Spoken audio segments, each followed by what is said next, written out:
RFI Convida. O filósofo francês Michel Foucault dizia que os discursos atuam sob a forma de dispositivos de poder, um poder que pode legitimar, ignorar ou até mesmo desqualificar os sujeitos representados, como nos explica a nossa convidada de hoje do RFI Convida, Luzmara Cursino, professora associada no Departamento de Letras e no Programa de Pós-Graduação em Linguística da Universidade Federal de São Carlos, e coordenadora do LIR, Laboratório Interdisciplinar de Estudos das Representações do Leitor Brasileiro Contemporâneo. Bom dia, Luzmara. Bom dia, Márcia. Você apresenta nessa quarta-feira no seminário Lire le Brésil, Ler o Brasil, no Instituto de Altos Estudos da América Latina, aqui em Paris, um painel chamado Discursos sobre Leitura na Mídia Brasileira, uma análise das representações dos presidentes Fernando Henrique Cardoso, Lula e Dilma. Em primeiro lugar, eu gostaria que você explicasse o foco desse estudo. O nosso objetivo é exatamente analisar esses discursos sobre a leitura. Esses discursos que hoje em dia circulam no Brasil sobre o leitor brasileiro. E no nosso trabalho de levantamento em diversas fontes, entre elas e prioritariamente textos da mídia brasileira, jornais e revistas impressos, sobretudo, né, os de grande circulação, uma das coisas que a gente constatou foi a frequência com que aparecia referências ao perfil leitor de políticos brasileiros, e particularmente dos ex-presidentes, né, do Fernando Henrique, Lula e Dilma. Então, partindo da hipótese de que o modo como a gente fala desses políticos não é um modo totalmente alheio do modo como a gente fala dos leitores normais, de nós, de mim, de você. Então, se eu entendi direito, você analisou como que o perfil de leitor de cada um desses três ex-presidentes, Fernando Henrique Cardoso, Lula e Dilma, aparece representado na mídia tradicional ou através de blogs, em grande volume midiático brasileiro. Então eu queria saber, fiquei curiosa, como que o Fernando Henrique Cardoso, o Lula e a Dilma são representados enquanto leitores? Sim.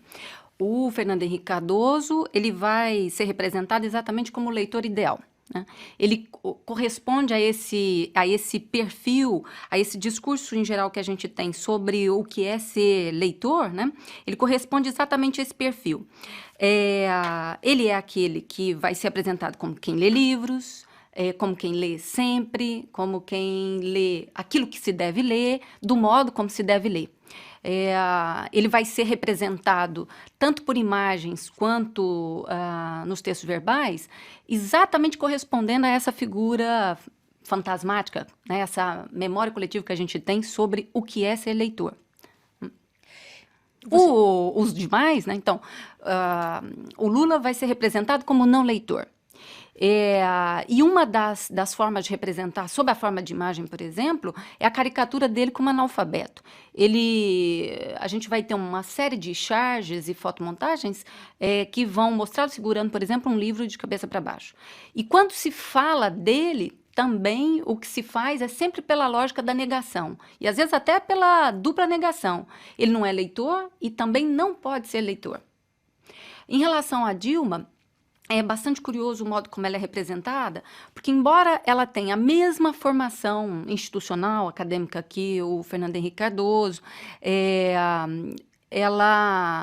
é menos representada que ele, não representada tão positivamente quanto ele, e, em geral, ela é representada de maneira bastante disforizada, muito semelhante ao modo como o Lula é apresentado, né?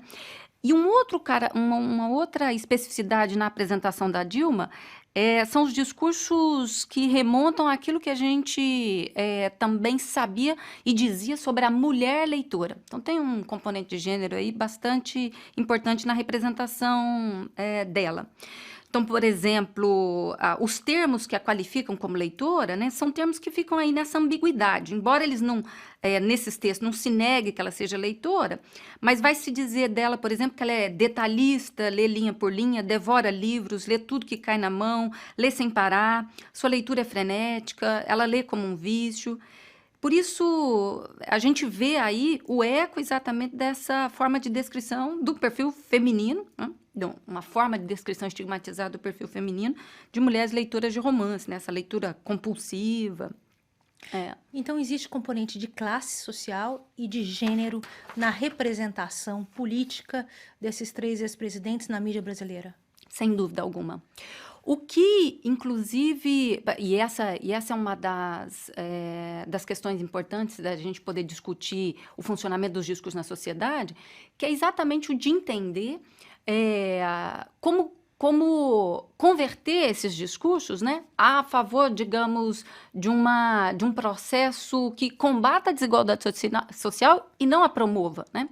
A ideia, então, de apresentar, de discutir, de falar desses discursos, de analisá-los, né, no modo como eles se manifestam, sob a forma de enunciados, em textos da mídia que tem uma ressonância importante na formação da opinião pública brasileira.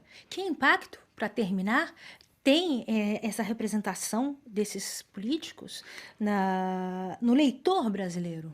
Bom, se a gente retoma a ideia, né, de que o modo como esses discursos circulam socialmente, né, eles têm impacto sobre a maneira como a gente se entende como leitor, né? Aquilo que eu ouço sobre o que é ser leitor, sobre as condenações e os elogios que eu ouço sobre os outros como leitor, constrói a imagem que eu vou fazer de mim mesmo e o modo como eu vou me relacionar com essa imagem e vou também me autodesignar. Por isso eu acho que é muito importante a gente pensar a leitura, os discursos sobre a leitura, né, de modo racional, porque ao contrário da gente usá-la para poder qualificar e desqualificar os sujeitos, ela deve ser abordada para promover exatamente a igualdade social. Muito obrigada, Luzmara Corsino, por sua participação de hoje no RFI Convida. Muito obrigada.